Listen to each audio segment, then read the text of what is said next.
Bem-vindo ao Bíblia no Ano. Um plano simples, com porções diárias de leitura e conexão com a palavra, para que ao longo de um ano, completemos juntos esse marco tão importante na nossa jornada de fé. Nos capítulos 7 e 8 de Isaías, acompanhamos os sinais dados por Deus ao rei Acaz, incluindo a promessa do Emanuel, e o juízo contra as nações que rejeitam a palavra. Em Gálatas capítulo 2, Paulo relata seu encontro com os apóstolos em Jerusalém, e defende a liberdade do Evangelho, declarando que fomos justificados pela fé em Cristo, e não pelas obras da lei. Que essa leitura fortaleça nossa confiança na promessa do Emanuel, Deus conosco e na graça que nos salva e sustenta. E que a cada dia, tomemos nossa porção da palavra e sejamos transformados por ela. Boa reflexão. Isaías capítulo 7. Quando Acaz, filho de Jotão, e neto de Uzias, era rei de Judá, o rei Rezim, da Síria, e Peca, filho de Remalias, rei de Israel, atacaram Jerusalém, mas não puderam vencê-la. Informaram ao rei: a Síria montou acampamento em Efraim. Com isso, o coração de Acaz e do seu povo agitou-se, como as árvores da floresta agitam-se com o vento. Então o Senhor disse a Isaías: saiam, você e seu filho Sear-Jasub, e vão encontrar-se com Acaz no final do aqueduto do açude superior, na estrada que vai para o campo do lavandeiro. Diga a ele: tenha cuidado, acalme-se e não tenha medo, que o seu coração não se desanime por causa do furor destes restos de lenha fumegantes. Rezim, a Síria e o filho de Remalias. Porque a Síria, Efraim e o filho de Remalias têm tramado a sua ruína, dizendo: vamos invadir o reino de Judá, vamos rasgá-lo e dividi-lo entre nós, e fazer o filho de Tabiel reinar sobre ele. Assim diz o soberano Senhor: não será assim, isso não acontecerá, pois a cabeça da Síria é Damasco, e a cabeça de Damasco é Rezim. Em 65 anos, Efraim estará destruído demais para ser um povo. A cabeça de Efraim é Samaria, e a cabeça de Samaria é o filho de Remalias.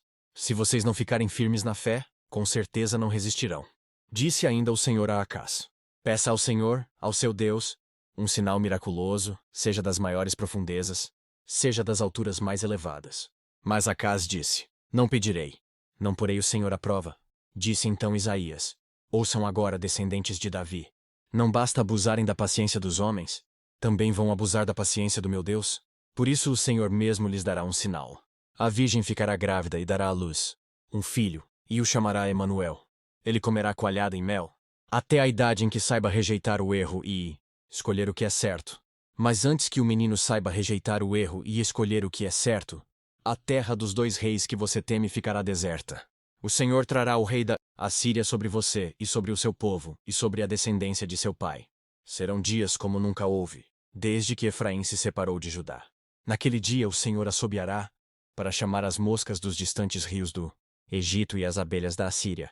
Todas virão e pousarão nos vales íngremes e nas fendas das rochas, em todos os espinheiros e em todas as cisternas.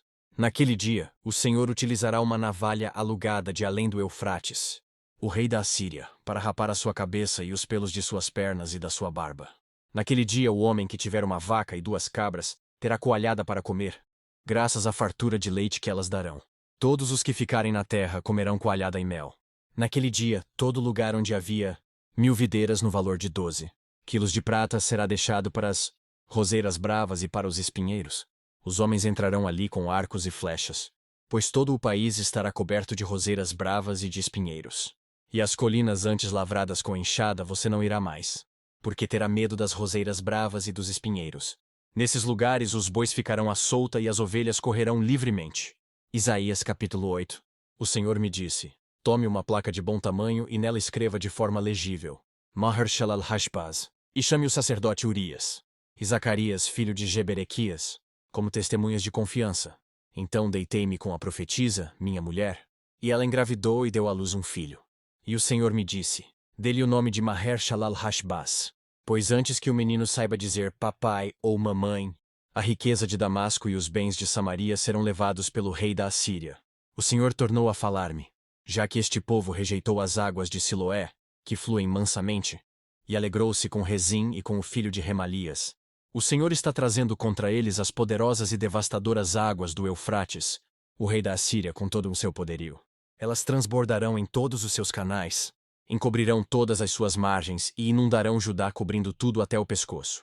Seus braços abertos se espalharão por toda a tua terra, ó Emanuel. Continuem a fazer o mal a nações, e vocês serão destruídas. Escutem, terras distantes. Ainda que vocês se preparem para o combate, serão destruídas. Sim, mesmo que se preparem para o combate, vocês serão destruídas. Mesmo que vocês criem estratégias, elas serão frustradas. Mesmo que façam planos, não terão sucesso, pois Deus está conosco. O Senhor falou comigo com veemência, advertindo-me a não seguir o caminho desse povo. Ele disse: não chamem conspiração tudo o que esse povo chama conspiração. Não temam aquilo que eles temem, nem se apavorem. Ao Senhor dos Exércitos é que vocês devem considerar santo. A Ele é que vocês devem temer. Dele é que vocês devem ter pavor. Para os 2 reinos de Israel ele será um santuário, mas também uma pedra de tropeço, uma rocha que faz cair. E para os habitantes de Jerusalém ele será uma armadilha e um laço. Muitos deles tropeçarão, cairão e serão despedaçados, presos no laço e capturados. Guarde o mandamento com cuidado e cele a lei entre os meus discípulos. Esperarei pelo Senhor, que está escondendo o seu rosto da descendência de Jacó. Nele porei a minha esperança. Aqui estou eu com os filhos que o Senhor me deu. Em Israel somos sinais e símbolos da parte do Senhor dos Exércitos, que habita no Monte Sião. Quando disserem a vocês, consultem médiuns e espíritas que murmuram encantamentos, pois todos procuram seus deuses e os mortos em favor dos vivos. Respondam à lei e aos mandamentos. Se eles não falarem conforme esta palavra, vocês jamais verão a luz. Aflitos e famintos vaguearão pela terra. Quando estiverem famintos, ficarão irados e, olhando para cima, amaldiçoarão o seu rei e o seu Deus. Depois olharão para a terra e só verão aflição, trevas e temível escuridão, e serão atirados em densas trevas.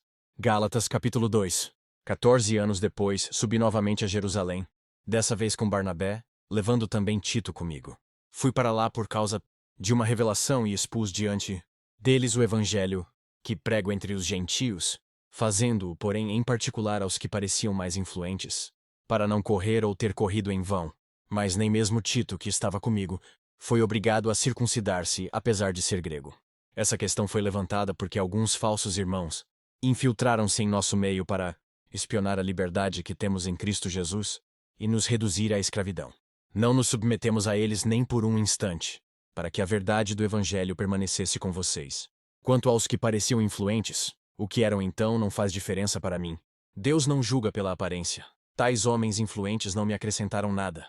Pelo contrário, reconheceram que a mim havia sido confiada a pregação do Evangelho aos incircuncisos, assim como a Pedro, aos circuncisos.